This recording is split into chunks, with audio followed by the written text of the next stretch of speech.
My name is Victoria, and I'm 32 years old. I've always been the black sheep in my family of high achievers. At our recent gathering to celebrate my brother's promotion, what should have been a joyous occasion turned into my public humiliation. While my siblings have Ivy League degrees and prestigious careers, I've struggled with undiagnosed learning differences and chosen a creative path. When my mother pointed her finger at me and declared, "You don't deserve a seat here," something inside me finally snapped. Before I tell you what happened next, drop a comment letting me know where you're watching from, hit that like button, and subscribe if you've ever felt like the outsider in your own family. Now let me take you back to that life-changing dinner. I grew up in Beacon Hill, one of Boston's most affluent neighborhoods, in a stately brownstone that had been in my mother's family for generations. Our home was filled with antiques oil paintings of stern-looking ancestors and an overwhelming sense of history and expectation. My father, Thomas Harrington, is a renowned cardiothoracic surgeon at Massachusetts General Hospital. His calm, methodical approach to life made him excellent in the operating room, but somewhat distant as a father. He expected precision and excellence in everything, including his children. My mother, Margaret, comes from old Boston money. Her family name opened doors and commanded respect throughout New England. She served on numerous charity boards and maintained our family's social standing with the same dedication other people might give to a full-time career. Then there are my siblings. My older brother Andrew, now 36, seemed genetically programmed for success. He graduated from Harvard Law with honors, clerked for a Supreme Court justice, and now works at one of Boston's most prestigious firms. His wedding to Charlotte, a pediatric oncologist, was featured in Boston Magazine's society pages. My younger sister Julia, 28, followed my father into medicine. She graduated top of her class at Tufts Medical School and is now a third-year resident in cardiology at Brigham and Women's Hospital. She's brilliant, beautiful, and somehow manages to run marathons in her spare time. And then there's me. From an early age, I saw the world differently. While my siblings excelled at memorization and standardized tests, I struggled to sit still and focus. Colors were more interesting than numbers. Patterns and designs captivated me more than historical dates or chemical formulas. School was a daily battle. I'd lose track of time while sketching in the margins of my notebooks, then panic when called on by teachers. My homework was often incomplete or forgotten entirely. My report cards were filled with comments like "Victoria has potential but lacks focus" and "Victoria needs to apply herself." What none of us knew then was that I had ADHD. Without that diagnosis or understanding, my parents interpreted my academic struggles as laziness or defiance. "Why can't you be more like your brother?" became a refrain I heard so often. It might as well have been our family motto. "Victoria Andrew was reading at a college level by your age," my mother would say, shaking her head as I struggled through yet another book report. "If you applied yourself like Julia, you wouldn't be getting these grades," my father would add, examining my C-filled report card with clinical disappointment. The only time I felt truly alive and capable was when I was creating. Drawing, painting, designing. These activities allowed my mind to focus in ways that traditional academics never could. My bedroom walls were covered in my artwork, each piece representing hours where I felt competent and confident. But my parents saw my artistic talents as merely hobbies, not serious pursuits.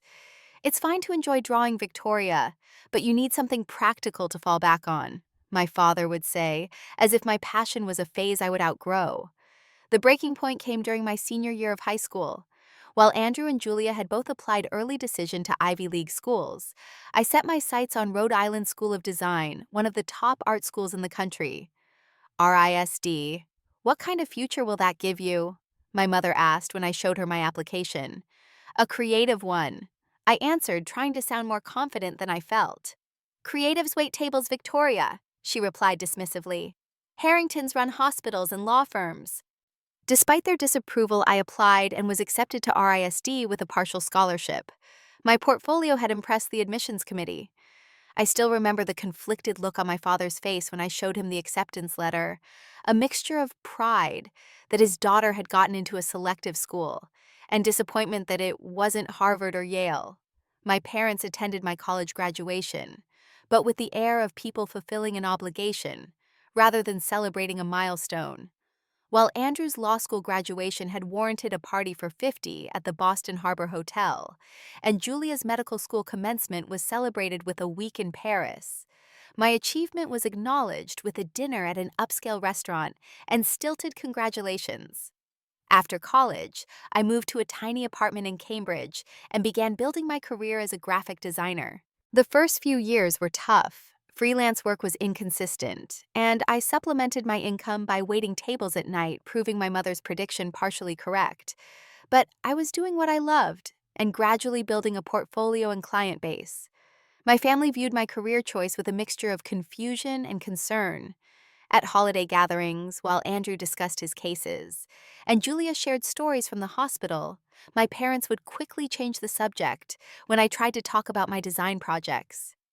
It was as if my work existed in a different dimension, invisible and unimportant, in the Harrington universe of achievement. Over the years, the emotional distance between us grew. I'd visit for major holidays and occasional Sunday dinners, but each time I left feeling drained and inadequate. I started limiting my time with them, protecting myself from the subtle jabs and comparisons that left me questioning my worth. Recently, though, things had started looking up professionally. After years of building my portfolio and network, I landed a significant contract with Nexus Tech, a rising startup creating innovative educational software. They hired me to redesign their entire visual identity and user interface. The contract was substantial, enough for me to finally quit my waitressing job and focus entirely on design work. Even more exciting, the design industry had taken notice. Interface Magazine, one of the leading publications in digital design, had reached out about featuring my work for Nexus in their upcoming issue. After years of struggle, I was finally gaining recognition in my field. I thought maybe, just maybe, this success might finally earn my family's respect. But I was about to learn how deeply entrenched their views of me really were. The call from my mother came on a Tuesday afternoon in April. I was in my studio apartment working on color schemes for the Nexus project when her name flashed on my phone screen. My first instinct was to let it go to voicemail. Our conversations rarely left me feeling good about myself, but a nagging sense of duty made me answer. "Victoria, we're having a family dinner this Saturday," she said after minimal pleasantries.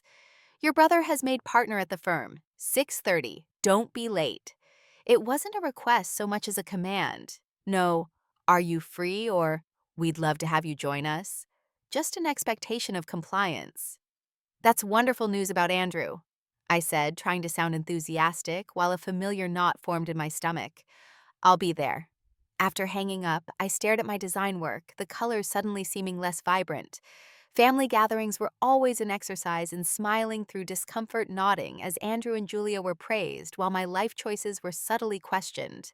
I'd leave feeling like I was 16 again, a disappointment who couldn't measure up to the Harrington standard. My boyfriend Ethan found me still staring at my computer screen an hour later, when he stopped by with coffee. We'd been dating for 8 months, and he knew my family dynamics all too well from my stories, though I hadn't yet introduced him to them. "Your mom called," he guessed, seeing my expression. I nodded. "Family dinner Saturday. Andrew made partner. Want me to come with you? Moral support," Ethan offered, squeezing my shoulder. With his easy smile and laid-back attitude, Ethan was everything my family wasn't. As a music producer, he understood the creative mindset and had been my biggest cheerleader during the Nexus project. For a moment, I considered accepting his offer. Having Ethan beside me would make the evening more bearable. But then I pictured my mother's tight smile, my father's clinical assessment of my boyfriend's career prospects, the inevitable questions about when we might get serious. No, I couldn't subject Ethan to that yet. "I appreciate it, but I think I need to do this one alone," I said.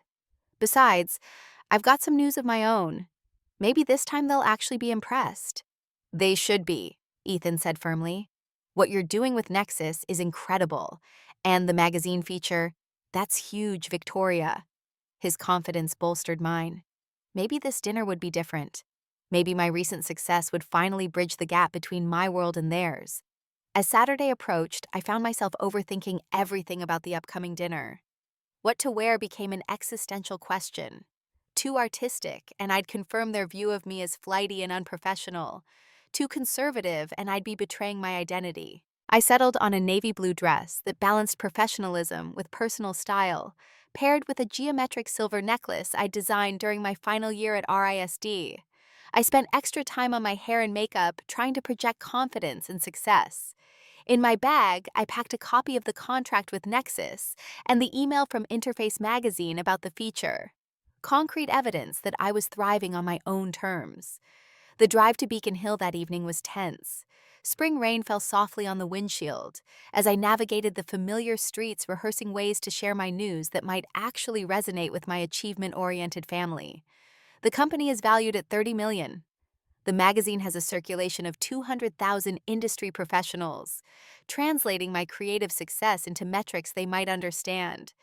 As I pulled up to my childhood home, the windows glowed warmly against the gray evening. For a moment, I sat in my car taking deep breaths and reminding myself that I was no longer the insecure girl who had left this house. I was a professional with accomplishments of my own, even if they didn't fit the Harrington mold. The door opened before I could ring the bell. "Victoria, you're here," my mother said, air-kissing my cheek. Her eyes did a quick assessment of my appearance, lingering momentarily on my silver necklace, with the slightest narrowing of her eyes. "Everyone's in the living room." Stepping into my childhood home always felt like time travel. The same oriental rugs, the same grandfather clock ticking solemnly in the hallway, the same family portraits arranged chronologically along the staircase wall. I noticed that the most recent addition was Julia's white coat ceremony photo. My RISD graduation picture was conspicuously absent. In the living room, my father was discussing hospital politics with my Uncle Richard. Andrew and his wife Charlotte stood by the fireplace, champagne flutes in hand, looking like they'd stepped out of a Brooks Brothers catalog. Julia was showing our Aunt Eleanor something on her phone, probably photos from her recent medical conference in Chicago.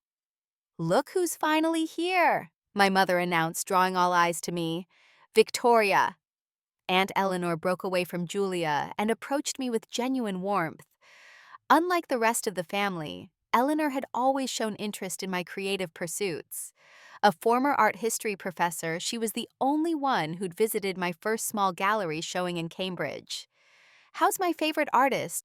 "Designer." My mother corrected automatically, as if artist was somehow less respectable.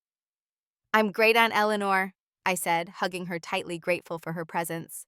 "Busy with some exciting projects." "Victoria," my father acknowledged from across the room with a nod. "You're looking well." Andrew came over, Charlotte in tow. "Hey, little sister," he said, giving me a brief hug. "Glad you could make it." "Wouldn't miss it," I replied. "Congratulations on making partner, that's huge." "Thanks," he said, a genuine smile crossing his face. "It's been a long road." 7 years at the firm," my mother interjected, placing her hand proudly on Andrew's arm. "The youngest partner in the firm's history." "Mom, it's not that unprecedented," Andrew said modestly. "Don't diminish your accomplishments," she replied. "A Harrington doesn't hide their light under a bushel." Unless that Harrington is me, I thought, but didn't say. Dinner was announced shortly after, and we moved to the formal dining room. The table was set with the good china and crystal candles flickering in the sterling silver candelabra that had been my grandmother's. A bottle of expensive champagne chilled in an ice bucket. I immediately noticed the seating arrangement. Andrew at one end of the table near our father, with Charlotte and Julia flanking them. My mother would sit at the other end with Aunt Eleanor and Uncle Richard beside her. I was placed at the far corner almost as an afterthought next to my cousin Philip, who I barely knew since he'd spent the last 5 years working in London. It was a subtle positioning, but the message was clear. The achievers clustered together while I was relegated to the periphery. I took my seat, determined not to let it bother me. The first course arrived, a delicate butternut squash soup that my mother knew was Andrew's favorite. The conversation flowed easily around Andrew's accomplishment, with detailed questions about what partnership would mean, how his caseload would change the new office he'd be moving into. "And they're putting me on the Williams merger," Andrew added, referring to a high-profile corporate acquisition that had been in the business news. "That's the biggest case the firm has this year," my father noted with approval. During a brief lull, I tried to steer the conversation toward my own news. "I've recently landed a pretty exciting contract myself," I began. "Oh," my mother said, with the polite interest one might show a child's school project. Yes, with a tech startup called Nexus. They're developing educational software that's getting a lot of attention in the industry. I'm redesigning their entire brand identity and user interface. That sounds creative, my mother said in a tone that suggested creative was a step above frivolous but below practical. Before I could elaborate, she turned to Julia. Julia, tell everyone about the research paper you're co-authoring with Dr. Levinson. Julia, to her credit, threw me an apologetic glance before launching into a description of her work on cardiac treatment protocols. I sipped my wine and tried not to feel invisible. My father nodded approvingly as Julia spoke, asking detailed questions about methodology and potential applications. The contrast to his response to my news couldn't have been clearer. That's the kind of work that changes lives, he said when she finished. The Harrington legacy of excellence continues. Aunt Eleanor, seated beside me, patted my hand under the table. She'd noticed my exclusion and was offering silent support. Victoria's work is quite impactful too, she said when Julia finished. Visual design affects how people interact with technology. If it's for educational software that could help countless students. My mother's smile tightened almost imperceptibly. Yes, I'm sure it's very nice. Victoria has always had a flair for the artistic. Speaking of education, Andrew and Charlotte are considering Dalton for little James when he's old enough. The same school that prepared Andrew so well for Harvard. And just like that, my work was dismissed, and the conversation redirected to safer, more Harrington-appropriate territory. As the main course was served, perfectly cooked filet mignon with roasted vegetables, I noticed a copy of the Harrington family newsletter on the sideboard. My mother produced this quarterly update on family achievements and sent it to our extended relatives and close friends.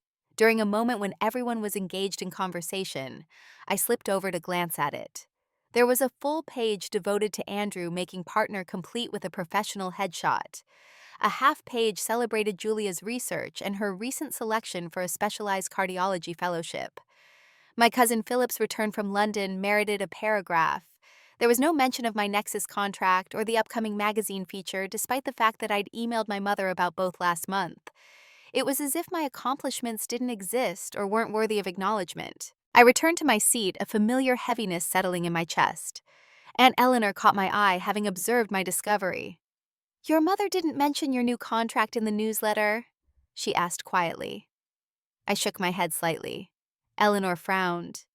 Victoria, your cousin Daniel, works at Interface Magazine. He told me they're featuring your work next month. That's prestigious. It is, I acknowledged, touched that she knew.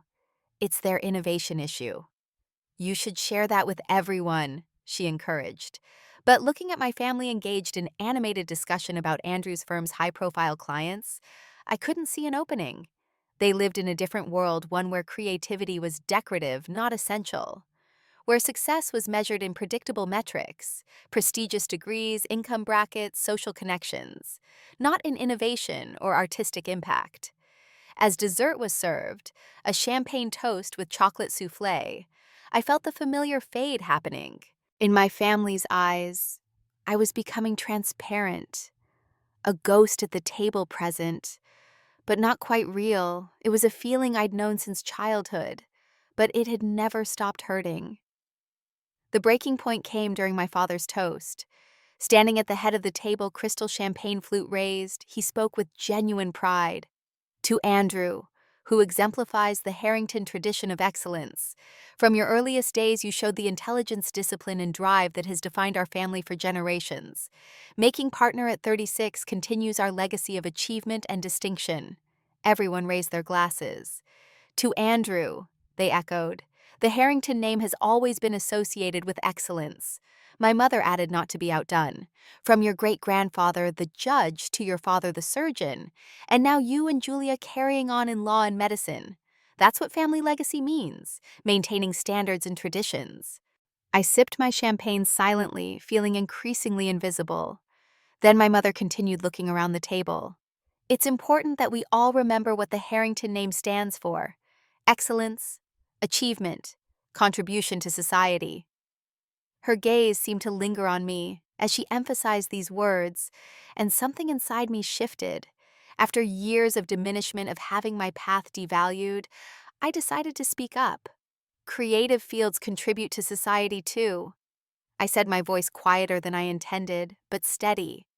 Design shapes how people experience the world, how they learn, how they connect. My mother's smile remained fixed, but her eyes cooled. Of course, dear. Hobbies can be very fulfilling. It's not a hobby, Mother, it's my profession, and I'm actually doing quite well. There was an uncomfortable silence. My father cleared his throat. Perhaps this isn't the time, Victoria. We're celebrating Andrew's achievement tonight. I'm not trying to take away from Andrew's moment, I clarified. I'm just pointing out that there are different kinds of success, different ways to contribute. Victoria has always had alternative ideas, my mother said to the table at large, as if explaining away an eccentric relative's behavior. Something about her dismissive tone ignited a courage I hadn't known I possessed. My alternative ideas just landed me a major contract with a tech company that received $20 million in funding last month. My design work will be featured in Interface magazine next month. That's the leading publication in my industry. My mother's face hardened. Victoria, please. No one is interested in your little computer drawings. This dinner is about real accomplishments. The table fell silent. Even Andrew looked uncomfortable. Real accomplishments? I repeated, my voice somehow remaining calm despite the hurt and anger surging through me. What exactly makes an accomplishment real in this family? My mother stood suddenly, her napkin falling to the floor. She pointed directly at me, her finger trembling slightly with emotion. You don't deserve a seat here, she declared, her voice cold and clear. This table is for achievers who honor the family name, not for someone who threw away every advantage we gave her to draw pictures for a living. The room seemed to freeze. Julia gasped softly. My father looked at his plate. Andrew stared at our mother in shock. In that moment, I felt a strange calm descend over me. Years of feeling inadequate, of trying to contort myself to fit their definition of success, of apologizing for my very nature. It all crystallized into perfect clarity. This wasn't about my worth. It was about their inability to see beyond their narrow definition of achievement. I slowly stood up my chair, making a soft scraping sound against the hardwood floor.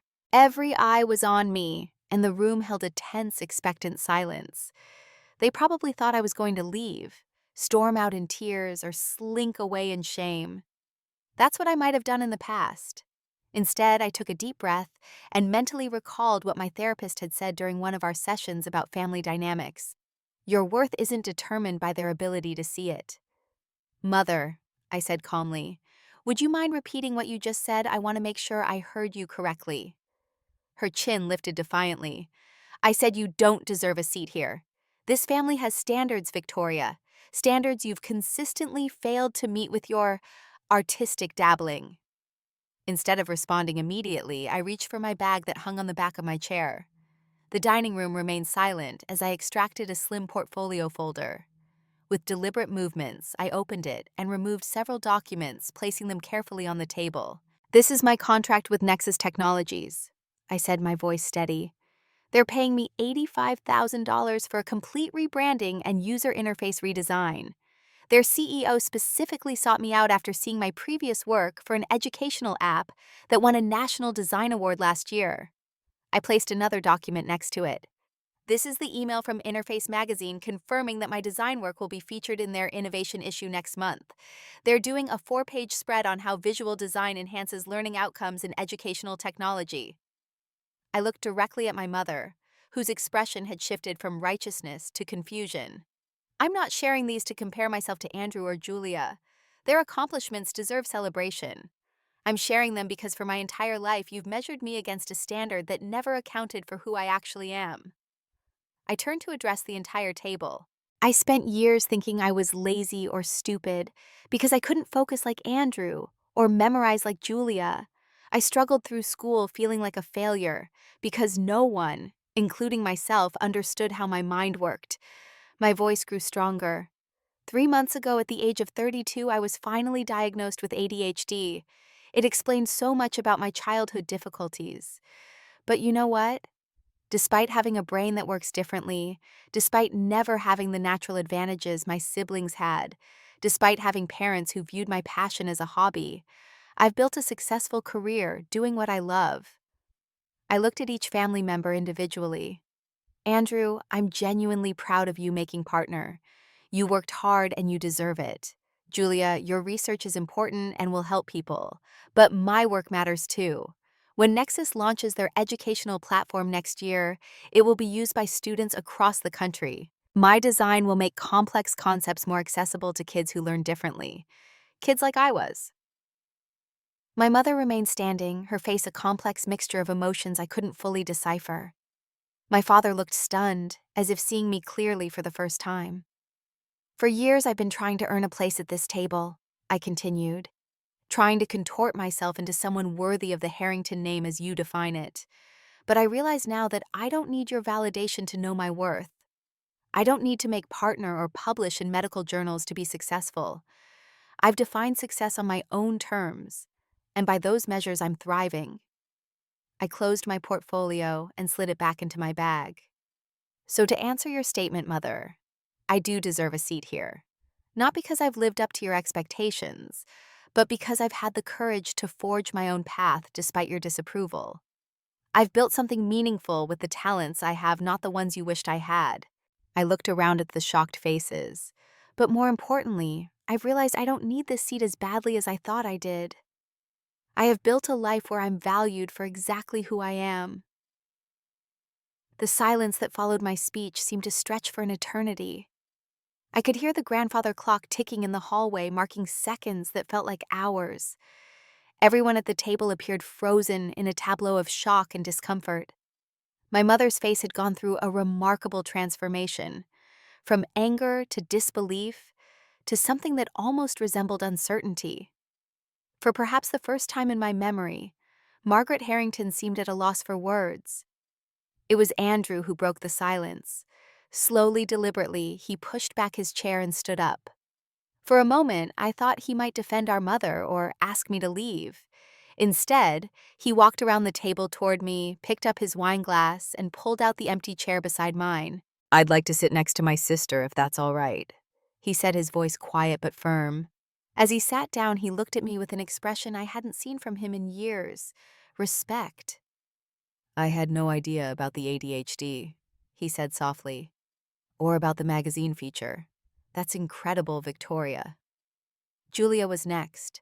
Her eyes were glistening with tears as she set down her napkin. "I've been a terrible sister," she said, her voice breaking slightly. "I saw how Mom and Dad treated you differently, and I never said anything. I was so caught up in my own achievements that I never stopped to think how it felt for you." Aunt Eleanor was beaming at me from across the table, her face alight with pride. She raised her glass in a small private toast. My father cleared his throat, looking deeply uncomfortable. "Victoria, I didn't realize how successful your work had become. 85,000 for a single project is substantial."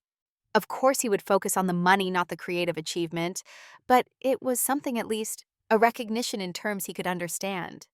My mother remained standing, her knuckles white, where she gripped the edge of the table. I could see her struggling to process what had happened, to recalibrate a worldview that had been suddenly challenged. Her perfect family dinner, her carefully maintained hierarchy, had been disrupted. "I think," she said finally, her voice tight with controlled emotion, "that we should continue this discussion another time. Tonight is supposed to be about Andrew's achievement." "You're right," I agreed, surprising her. "It is about Andrew, and I'm genuinely happy for him. But it could have been about celebrating all your children's successes in whatever form they take." I stood up, gathering my bag. I'd said what needed to be said, and staying longer would only lead to more tension. I wanted to leave while I still felt strong and clear. "Congratulations again, Andrew," I said, touching his shoulder. "I'm proud of you." I nodded to the rest of the family. "Thank you for dinner. The food was lovely as always." With that, I walked out of the dining room and through the front door, my steps measured and calm. Only when I reached my car did the emotions finally overwhelm me. I sat behind the wheel, hands shaking, and let the tears come. Not tears of hurt or shame, but of release. Years of pent-up feelings flowed out of me as I sobbed in the privacy of my car. After a few minutes, I pulled myself together enough to call Ethan. "How did it go?" he asked, concern evident in his voice. I stood up to my mother. I said, my voice still trembling. In front of everyone. Victoria, that's huge, he said. Are you okay? I don't know. I answered honestly. I feel shattered and whole at the same time, like something broke inside me, but it needed to break. Come home, he said gently. I've got ice cream and a shoulder ready whenever you get here. The drive back to my apartment was a blur of streetlights and scattered thoughts. By the time I arrived home, the emotional exhaustion had settled into my bones. Ethan was waiting at the door, and I collapsed into his arms, letting his strength support me when mine had given out. Later that night, as I lay in bed staring at the ceiling, my phone buzzed repeatedly with texts and calls from various family members. I set it to silent, not ready to deal with the aftermath yet. There would be time for that tomorrow. Tonight was for processing, for acknowledging the seismic shift that had occurred in my family dynamics and within myself. The last thing I did before falling asleep was remove the family photo from my bedside table, a formal portrait taken at my parents' 35th anniversary party.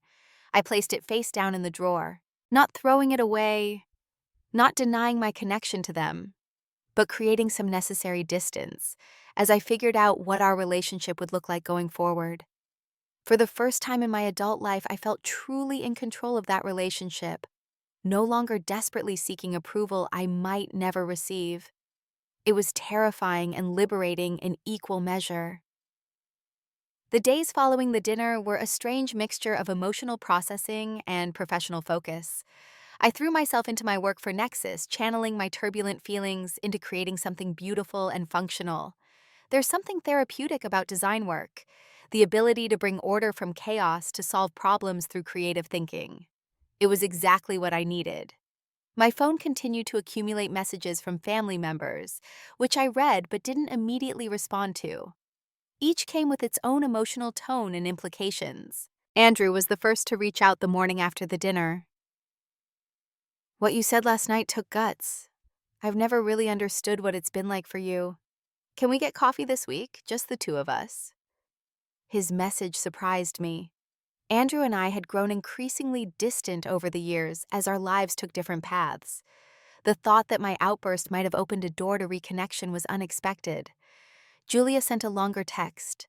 I can't stop thinking about what you said last night. I feel terrible that I never noticed how unfairly you were treated. I was so caught up in my own achievements and Mom's approval that I didn't see what was happening to you. The ADHD diagnosis explains so much. I'd like to understand more about it and about your work. Can we talk soon? Love you, sis. Her message brought fresh tears to my eyes. Julia and I had been close as young children before academic pressure, and our parents' differential treatment had created a gulf between us. The genuine remorse in her words offered hope that we might find our way back to each other.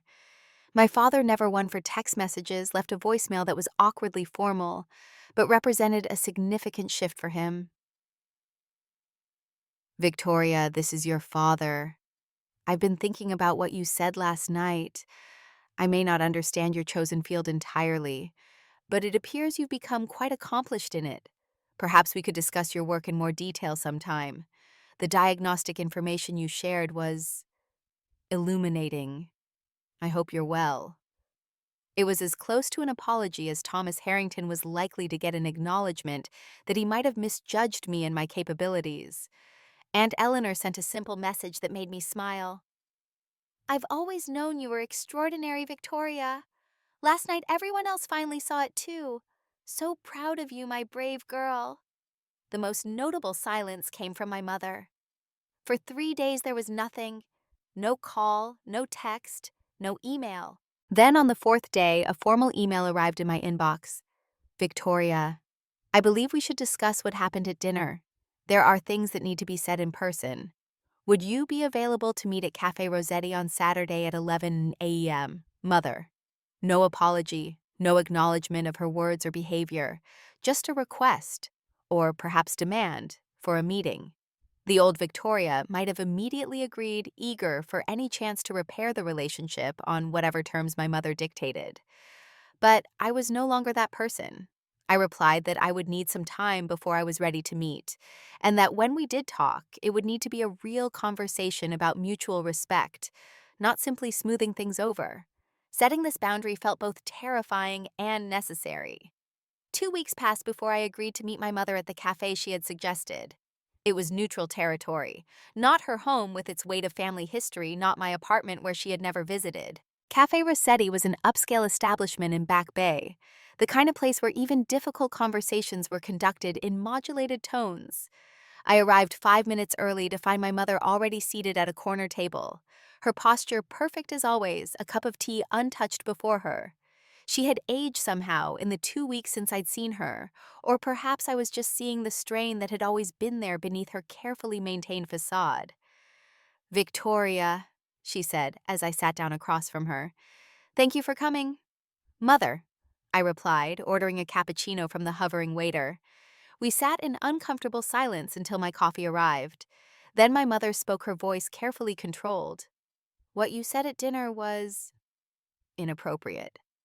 That was Andrew's special night, and you made it about yourself." It was such a typically Margaret response that I almost laughed. No acknowledgement of her own cruel words, just criticism of my timing. "I spoke up because you pointed at me in front of our entire family and said I didn't deserve to be at the table," I replied calmly. "Would you have preferred I just accept that assessment silently?" She flinched slightly at having her words quoted back to her. "I was upset. You were disrupting the evening. By mentioning my own professional success, is that disruption in our family?" My mother stirred her tea, though she hadn't added anything to it. "You've always been sensitive, Victoria. Always taken things too personally. Being told I don't deserve a seat at the family table seems like something to take personally," I observed. For a moment, my mother looked genuinely confused, as if she couldn't understand why her words had wounded me. Then something shifted in her expression, a crack in the perfect facade. "I've always wanted what's best for you," she said, her voice softer. "Always wanted you to live up to your potential." "No," I replied gently. "You've wanted me to live up to your idea of what my potential should be. Those are different things." "A mother knows her child," she insisted. "Does she? Because for 32 years you've been trying to mold me into someone I'm not designed to be. You never saw my creativity as valuable, my different way of thinking as anything but a defect. You never celebrated my successes because they didn't fit your narrow definition of achievement." My mother's lips pressed into a thin line. "We gave you every advantage, the best school's lessons opportunities and you chose to draw pictures for a living." "I design interfaces that help people interact with technology," I corrected. "My work for Nexus will help students who struggle in traditional educational environments, students like I was. That's not just drawing pictures, Mother. It's meaningful work that impacts real lives." Something in my calm confidence seemed to unnerve her. She was used to me being defensive or apologetic about my career choices. "Your father and I simply wanted you to have security," she said, retreating to safer ground. "Creative careers are so uncertain."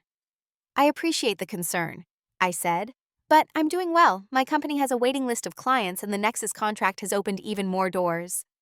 My mother nodded stiffly, clearly struggling with how to proceed. This new dynamic between us, where I wasn't seeking her approval or accepting her judgments, had thrown her off balance. "What do you want from me, Victoria?" she finally asked. It was such an unexpected question that I took a moment to consider my answer carefully. "I want you to see me, really see me, for who I am, not who you wished I would be. I want you to recognize that there are many paths to a meaningful life, not just the ones you value. I want you to understand that when you dismiss my work and my choices, you're dismissing me." My mother looked down at her tea. "I don't know if I can be what you're asking for." Her honesty at least was refreshing. "Then we need to establish new boundaries," I said. "I can't keep subjecting myself to an environment where I'm made to feel less than." "You're suggesting you might not come to family gatherings." She looked genuinely alarmed. "I'm suggesting that if I do come, I need to be treated with the same respect given to Andrew and Julia. My achievements need to be acknowledged, not dismissed. My career needs to be discussed with interest, not disdain. My presence needs to be valued, not merely tolerated." "Those are significant demands," my mother said stiffly. "They're basic expectations in a healthy relationship," I corrected, "and they're non-negotiable for me going forward." As we parted ways after an hour of difficult but necessary conversation, I had no illusions that one talk had transformed our relationship. My mother was who she was, a product of her upbringing, her values, her generation. She might never fully understand or appreciate the path I'd chosen, but something had shifted. I had set clear boundaries and advocated for myself without apology. Whether or not she could meet my expectations, I had declared them, and in doing so had changed the power dynamic between us forever. The months following my confrontation with my family were a time of recalibration and healing. Relationships shifted some in surprising ways as everyone adjusted to the new dynamics I had initiated. Andrew and I began meeting regularly for coffee. Our conversations were awkward at first years of distance, creating a barrier between us. But gradually, we found our way back to something resembling the closeness we'd had as children. "I've been thinking a lot about when we were kids," he said during one of our meetings. "I was so caught up in trying to be perfect for mom and dad that I never noticed how differently they treated you. Or maybe I did notice and just accepted it because it benefited me." His honesty was refreshing. "We were children, Andrew. The dynamic wasn't your fault." "Maybe not, but I perpetuated it as an adult. I could have spoken up sooner." Over time, our relationship evolved into something new, a genuine friendship between adults who happened to be siblings rather than the competitive dynamic our parents had fostered. Julia proved even more eager to rebuild our connection. She invited me to lunch at the hospital cafeteria between her shifts, genuinely curious about my work and my recent ADHD diagnosis. "The symptoms you described explain so much about what you went through in school," she said, her medical training giving her insight into my struggles. "I feel terrible that none of us recognized it sooner." "It wasn't obvious," I told her. "Especially in girls, ADHD often presents differently than the stereotypical hyperactive boy who can't sit still. I was just seen as daydreamy, disorganized, not living up to my potential." "Still, as someone going into medicine, I should have considered that there might be a neurological explanation for your difficulties," Julia said. "Instead, I just accepted mom and dad's narrative that you weren't trying hard enough." Her remorse was genuine, and over subsequent meetings, we began to forge a new relationship based on mutual respect and understanding. She even came to my studio to see my design process firsthand, amazed at how I could hyper-focus on creative tasks for hours at a time.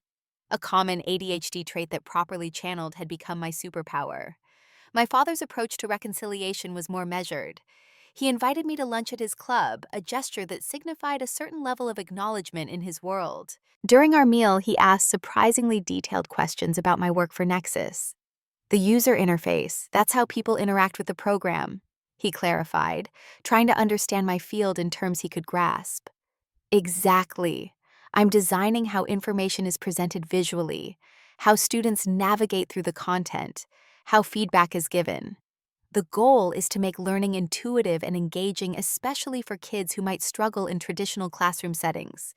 He nodded thoughtfully. "Like a well-designed surgical tool. Form-following function." It was an imperfect analogy, but it represented a genuine attempt to understand my world on his terms. Coming from my father, it was significant progress. My relationship with my mother remained the most complicated. True to form, she never directly apologized for her words at the dinner. But there were subtle shifts in her behavior, sending me a link to an article about a successful design firm mentioning my Nexus project to her friends when I was within earshot, including a brief note about the Interface magazine feature in the family newsletter. Small gestures, but from Margaret Harrington, they represented tectonic shifts. 6 months after the confrontation, my mother invited me to help plan a family gathering for Thanksgiving. It was the first time she had ever sought my input on a family event, a tacit acknowledgement of my place at the table. As we discussed menu options and seating arrangements, she paused, looking at me with an expression I couldn't quite decipher. "Your design for Nexus launched last week, didn't it?" she asked. I was surprised she had tracked the date. "Yes, the beta version went live for testing in selected schools." She nodded. "I told the ladies at my book club. Barbara Stevens' grandson is dyslexic. She was quite interested in an educational platform designed with different learning styles in mind." It wasn't effusive praise, but coming from my mother, it was remarkable. an acknowledgement not just of my work's existence, but of its value. When Thanksgiving arrived, I brought Ethan with me, the first time I had introduced him to my family. The dynamic was noticeably different from previous gatherings. I was no longer relegated to the end of the table or excluded from conversations. When I spoke about an upcoming project, people actually listened. The most surprising moment came when I noticed something new in the formal living room. My design for Nexus framed and displayed alongside the family's other achievements in the trophy case.